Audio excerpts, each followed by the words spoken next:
ಕೈಯಾಗಿನ ಅಧಿಕಾರ ಇತ್ತು, ಯಾರು ನಡೆಸ್ತಾ ಇದ್ದರು ಧರ್ಮ ಪ್ರಧಾನ ಅವರಿಗೆ ಇಸ್ತೀಫಾ ಕೊಡು ಅಂತ ಕೇಳಿದ್ರು, ರಿಸಿಗ್ನೇಷನ್ ಮಾಡ್ರಿ ಅಂತ ಕೇಳಿದ್ರು, ಕೊಡ್ಲಕ್ಕೆ ರೆಡಿ ಇಲ್ಲ.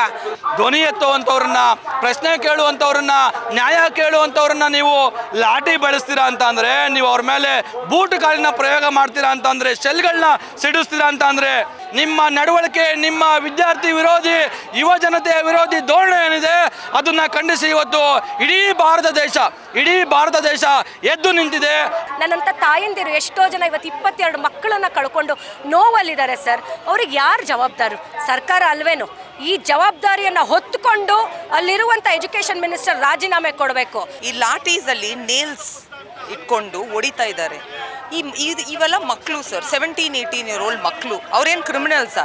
ಈ ಥರ ನಾವು ಟ್ರೀಟ್ ಮಾಡಬೇಕು. ನೀವು ಇವಾಗ ಗೊತ್ತಾಗ್ತಾ ಇದೆ ನೀವು ಹೇಗೆ ನೀವು ಸೆಟಪ್ಗಳನ್ನ ರೆಡಿ ಮಾಡಿ ಇವತ್ತು ನಿಮ್ಮ ಅಂಧ ಭಕ್ತರುಗಳನ್ನೆಲ್ಲ ತಯಾರು ಮಾಡಿ ಈ ದೇಶಕ್ಕೆ ಒಂದು ದೊಡ್ಡ ದ್ರೋಹಿಗಳೇನಾದ್ರು ಇದ್ರೆ ನೀವೇ. ವಾರ್ತಾ ಭಾರತಿ ಡಿಜಿಟಲ್ ಚಾನಲ್ಗೆ ಸ್ವಾಗತ. ನಾನು ಹಜರತ್ ನದಾಫ್. ವೀಕ್ಷಕರೇ, ನಾನಿವತ್ತು ಬೆಂಗಳೂರಿನ ಫ್ರೀಡಂ ಪಾರ್ಕ್ನಲ್ಲಿದ್ದೇನೆ. ಏನು ನಿನ್ನೆ ದೆಹಲಿಯಲ್ಲಿ ನಡೆದಂಥ ವಿದ್ಯಾರ್ಥಿಗಳ ಪ್ರತಿಭಟನೆ, ಆ ಒಂದು ಪ್ರತಿಭಟನೆಯಲ್ಲಿ ವಿದ್ಯಾರ್ಥಿಗಳ ಮೇಲೆ ಲಾಠಿ ಚಾರ್ಜ್ ಕೂಡ ಆಗಿದೆ.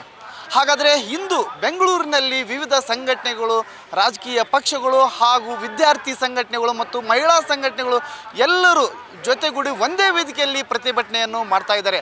ಹಾಗಾದರೆ ನಿನ್ನೆಯ ಪ್ರತಿಭಟನೆ ಏನು ವಿದ್ಯಾರ್ಥಿಗಳ ಮೇಲೆ ಹಲ್ಲೆ ಆಗಿದೆ, ಅದರ ಬಗ್ಗೆ ಇವ್ರನ್ನ ಮಾತಾಡಿಸ್ತಾ ಹೋಗೋಣ ಬನ್ನಿ. ವಿದ್ಯಾರ್ಥಿಗಳ ಪ್ರತಿಭಟನೆ ಲಾಠಿ ಚಾರ್ಜ್ ಆಯಿತು ನೋಡಿ. ವಿದ್ಯಾರ್ಥಿಯನ್ನು ಮೋದಿ ಸರ್ಕಾರಕ್ಕೆ ಏನು ಕೇಳ್ತಾ ಇದ್ದಾರೆ? ಇವತ್ತು NDA ಸರ್ಕಾರ ಇದ್ರೂ ಅವ್ರು ಏನು ಹೇಳ್ತಾರೆ, BJP ಅವರು ನಮ್ಮ ಮೋದಿ ಸರ್ಕಾರ ಇದೆ ಅಂತ. ಯಾವುದಾರು ಏನಾರ ತಪ್ಪಾಯ್ತು ಅಂದ್ರಲ್ಲ ಇಡಿ ರೇಡ ಮಾಡ್ತಾರ, CBI ಕಳಿಸ್ತಾರ. ಅದರ ದೇಶದ ಯುವಕರು ಏನು ಕೇಳ್ತಾ ಇದ್ದಾರೆ, ನಮ್ಮ ಜೊತೆ 21 ಸಲ ಏನು ನೀಟ್ ಪರೀಕ್ಷೆ ಲೀಕ್ ಆಗಿದೆ ಪೇಪರ್, ಅದಕ್ಕಲ್ಲೇ ನಿಮ್ದೇನು ಅವ್ರ ಕೈಯಾಗಿನ ಅಧಿಕಾರ ಇತ್ತು, ಯಾರು ನಡೆಸ್ತಾ ಇದ್ದರು ಧರ್ಮ ಪ್ರಧಾನ ಅವರಿಗೆ ಇಸ್ತೀಫಾ ಕೊಡು ಅಂತ ಕೇಳಿದ್ರು, ರಿಸಿಗ್ನೇಷನ್ ಮಾಡ್ರಿ ಅಂತ ಕೇಳಿದ್ರು, ಕೊಡ್ಲಕ್ಕೆ ರೆಡಿ ಇಲ್ಲ.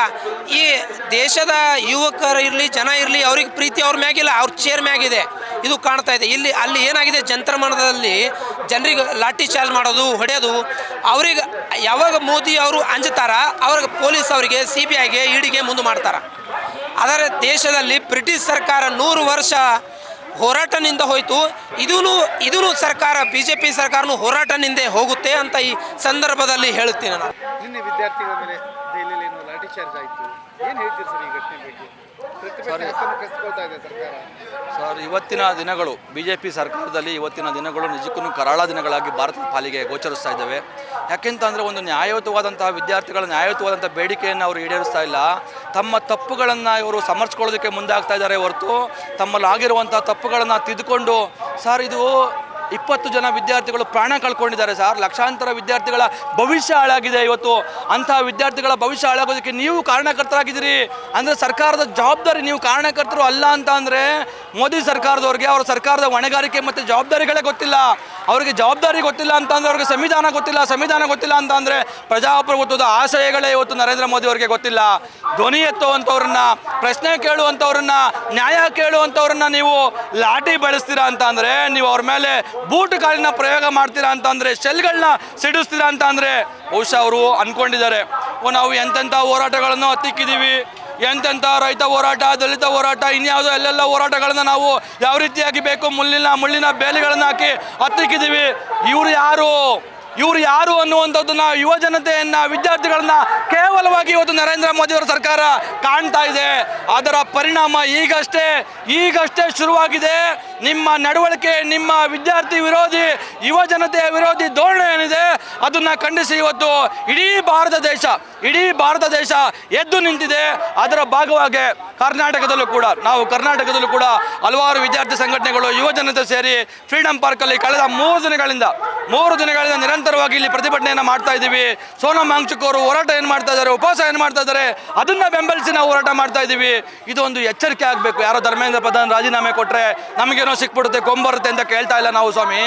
ವಿದ್ಯಾರ್ಥಿಗಳ ಭವಿಷ್ಯತ್ತಿನಲ್ಲಿ ಆಟ ಆಡುವಂಥ ಯಾವನಿಗೆ ಆದ್ರೂ ಈ ದೇಶ ಸಹಿಸಲ್ಲ, ಸರ್ಕಾರ ಅವನನ್ನ ಸಹಿಸಲ್ಲ ಅನ್ನುವಂಥ ಎಚ್ಚರಿಕೆಯನ್ನು ನೀವು ಕೊಡಬೇಕು.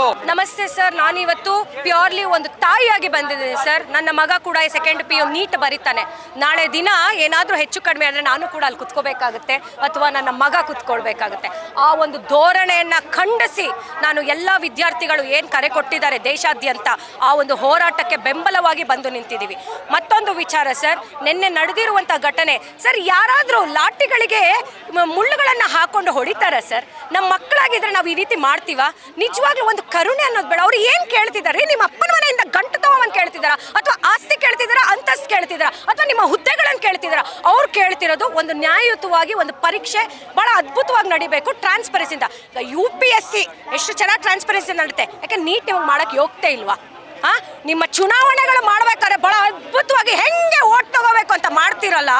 ಈ ಒಂದು ಪೇಪರ್ ಲೀಕಿನ ಬಗ್ಗೆ ನಿಮ್ಗೆ ಇಷ್ಟು ದೊಡ್ಡ ಸರಿಸುಮಾರು 2013ರಿಂದ 93 ಪರೀಕ್ಷೆಗಳ ಪೇಪರ್ ಲೀಕ್ ಆಗಿದೆ ಸರ್. ನನ್ನಂಥ ತಾಯಂದಿರು ಎಷ್ಟೋ ಜನ ಇವತ್ತು 22 ಮಕ್ಕಳನ್ನು ಕಳ್ಕೊಂಡು ನೋವಲ್ಲಿದ್ದಾರೆ ಸರ್. ಅವ್ರಿಗೆ ಯಾರು ಜವಾಬ್ದಾರು? ಸರ್ಕಾರ ಅಲ್ವೇನು? ಈ ಜವಾಬ್ದಾರಿಯನ್ನು ಹೊತ್ತುಕೊಂಡು ಅಲ್ಲಿರುವಂಥ ಎಜುಕೇಷನ್ ಮಿನಿಸ್ಟರ್ ರಾಜೀನಾಮೆ ಕೊಡಬೇಕು. ಆದರೆ ಆ ಕೆಲಸವನ್ನು ಮಾಡೋದು ಬಿಟ್ಟು ಮಕ್ಕಳಿಗೆ ಹೊಡೆದು ಮಾಡಿ ಏನು ಸರ್, ಅವ್ರ ಮಕ್ಕಳು ಸರ್ ಟಿಯರ್ ಗ್ಯಾಸ್ ಹೊಡೆದಿದ್ದಾರೆ ಸರ್. ಒಂದು ಮಗು ನೆನೆ ನನ್ನ ಸ್ಟೂಡೆಂಟ್ ಅಲ್ಲಿ ಕೂತಿದೆ, ನಾನೊಂದು ಟೀಚರ್ ಕೂಡ. ಆ ಮಗು ಮೂಗಿಂದೆಲ್ಲ ಊದ್ಕೊಂಡ್ಬಿಟ್ಟಿದೆ ಸರ್, ಕಣ್ಣಲ್ಲಿ ನೀರು ಬರುತ್ತೆ ಸರ್, ಗಂಟ್ಲಲ್ಲೆಲ್ಲ ಗ್ಯಾಸ್ ಹೋಗಿ ಇಲ್ಲೆಲ್ಲ ಕೆಂಪಗಾಗಿದೆಯಂತೆ, ಉರಿ ಇದೆ. ಅದನ್ನು ಹೆಂಗೆ ಸರ್ ಅವ್ರು ತಗೊಳ್ತಾರೆ ಹೇಳಿ? ಇಂಥ ಒಂದು ಧೋರಣೆ ನಿಜವಾಗ್ಲೂ ದೇಶವ್ಯಾಪ್ತಿ ಏನು ನಡೀತಾ ಇದೆ ಅಲ್ಲ, ಜೆನ್ಜಿ ಜೊತೆ ಇವ್ರು ಆಟ ಆಡ್ತಾ ಇದ್ದಾರೆ, ಇವರೇ ಕಲಿಸ್ತಾರೆ ಪಾಠ. ಮೇಡಮ್, ನಿನ್ನೆ ದೆಹಲಿಯಲ್ಲಿ ವಿದ್ಯಾರ್ಥಿಗಳು ಪ್ರತಿಭಟನೆ ಮಾಡುವ ಹಲ್ಲೆ ಆಯ್ತು ಪೊಲೀಸರಿಂದ, ಏನು ಹೇಳ್ತೀರಿ ಮೇಡಮ್ ಈ ಘಟನೆ ಬಗ್ಗೆ? ಸರ್, ನಾನು ಇವತ್ತು ಬೆಳಗ್ಗೆ ಒಂದು ವಿಡಿಯೋ ನೋಡಿದೆ. ಈ ಲಾಠೀಸಲ್ಲಿ ನೇಲ್ಸ್ ಇಟ್ಕೊಂಡು ಹೊಡಿತಾ ಇದ್ದಾರೆ. ಇವೆಲ್ಲ ಮಕ್ಕಳು ಸರ್, 17-18 ಇಯರ್ ಓಲ್ಡ್ ಮಕ್ಕಳು. ಅವ್ರೇನು ಕ್ರಿಮಿನಲ್ಸಾ?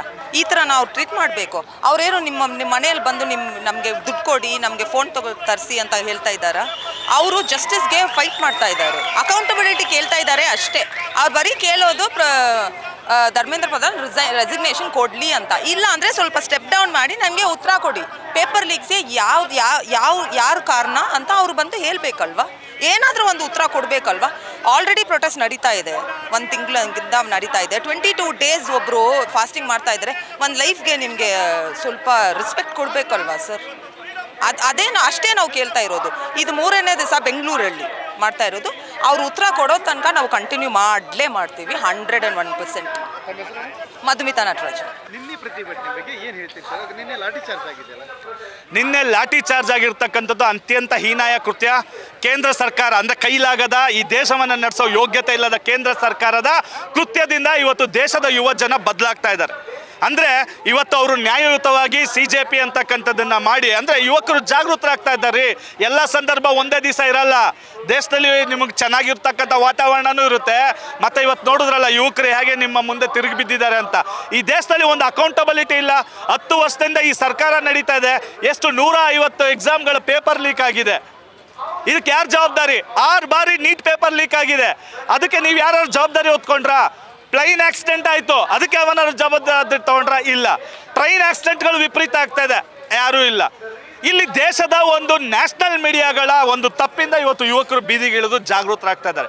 ಯಾಕಂತ ಹೇಳಿದ್ರೆ ಟೈಮ್ ಆಗಿ ಪ್ರಶ್ನೆ ಕೇಳಿದ್ದಿದ್ದರೆ ಪ್ರಧಾನಿ ಮೋದಿ ಅವ್ರನ್ನ, ಕೂತ್ಕೊಳ್ಳಿ ಸ್ವಾಮಿ, ನಮ್ಮ ಕಷ್ಟನ ಕೇಳಿ, ನೀವು ಉತ್ತರ ಕೊಡಲೇಬೇಕು ಅಂತ ಎಲ್ಲರೂ ಒಕ್ಕಲಿಂದ ಮಾಡಿದರೆ ಇದಾಗ. ಆದರೆ ಮಾರಿಕೊಂಡ ಮಾಧ್ಯಮಗಳಿಂದ ಇವತ್ತು ಯುವ ಜನ ಬೀದಿಗಿಳಿದಿದ್ದಾರೆ. ಯಾವಾಗ ಮೋದಿಜಿ ಅವರು ಟೆಲಿಪ್ರಾಂಪ್ಟರ್ ಇಟ್ಕೊಂಡು ಮಾತಾಡೋಕ್ಕೆ ಸ್ಟಾರ್ಟ್ ಮಾಡಿದ್ರು, ಅದು ಈ ದೇಶಕ್ಕೆ ಹೊಡ್ತಾ ಬಿದ್ದಿರೋದು. ಇವತ್ತು ಜನರ ಆಡಳಿತ ಮಾಡ್ತಾ ಇದ್ದೀರ ನೀವು. ದೇಶದ ಪ್ರಧಾನಿಯಾಗಿ ಜನರ ಭಾವನೆಗಳನ್ನ ಅರ್ಥ ಮಾಡಿಕೊಂಡು ಜನಗಳ ಮಧ್ಯೆ ಬಂದು ನೀವು ಉತ್ತರ ಕೊಡಬೇಕು. ಆದರೆ ಯಾವಾಗ ಟೆಲಿಪ್ರಾಂಪ್ಟರ್ ಇಟ್ಕೊಂಡು ನೀವು ಉತ್ತರ ಕೊಡೋದನ್ನ ನಾವು ಕೇಳಿದ್ವಿ, ನಿಮ್ಮ ಮನ್ ಕಿ ಬಾತ್ ಮಾಡಿದ್ರಲ್ಲ, ನೀವು ಜನ್ ಕಿ ಬಾತ್ನ ಬಂದು ಜನರ ಮಧ್ಯೆ ಕೇಳಬೇಕು. ಅಲ್ಲೇ ಉತ್ತರ ಕೊಟ್ಟರೆ ನೀವು ನಾಯಕರು. ನೀವು ಇವಾಗ ಗೊತ್ತಾಗ್ತಾ ಇದೆ ನೀವು ಹೇಗೆ ನೀವು ಸೆಟಪ್ಗಳನ್ನ ರೆಡಿ ಮಾಡಿ ಇವತ್ತು ನಿಮ್ಮ ಅಂಧ ಭಕ್ತರುಗಳನ್ನೆಲ್ಲ ತಯಾರು ಮಾಡಿ ಈ ದೇಶಕ್ಕೆ ಒಂದು ದೊಡ್ಡ ದ್ರೋಹಿಗಳೇನಾದ್ರು ಇದ್ದರೆ ನೀವೇ. BJPನವರು, BJP ಬೆಂಬಲಿಗರು ಮತ್ತು BJP ಕೇಂದ್ರ ಸರ್ಕಾರ ಇವತ್ತು ನಿಜವಾಗ್ಲೂ ಹೇಳ್ಬೇಕಂತ ಹೇಳಿದ್ರು.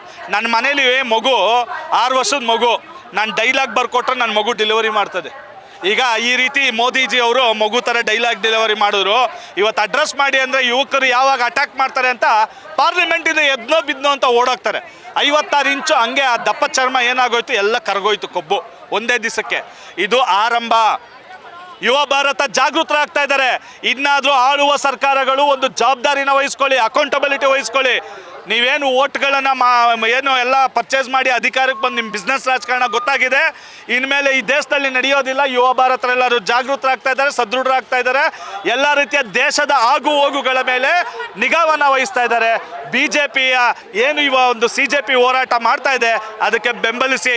ನಿಮ್ಮ ಸಚಿವರ ತಲೆದಂಡವನ್ನು ಕೊಟ್ಟರೆ ನೀವು ಮುಂದೆ ಆಡಳಿತ ಮಾಡೋಕ್ಕಾಗ್ತದೆ, ಇಲ್ಲ ಅಂದರೆ ನಿಮಗೆ ಹೇಳೋ ಅಡ್ರೆಸ್ ಇಲ್ದಂಗೆ ಮಾಡ್ತಾರೆ ಇಂಡಿಯನ್ಸ್. ಕ್ಯಾಮ್ರಾಮನ್ ಗೌತಮ್ ಜೊತೆ ಹಜರತ್ ನದಾಫ್, ವಾರ್ತಾ ಭಾರತಿ, ಬೆಂಗಳೂರು. ನಮ್ಮ ಕಾರ್ಯಕ್ರಮಗಳನ್ನ ನೀವು ನೋಡ್ತಾ ಇದ್ರೆ ನಮ್ಮ ಚಾನೆಲ್ ಅನ್ನ ಸಬ್ಸ್ಕ್ರೈಬ್ ಮಾಡಿ, ಪಕ್ಕದ ಬೆಲ್ ಐಕನ್ ಒತ್ತಿ ನಮ್ಮನ್ನ ಬೆಂಬಲಿಸಿ.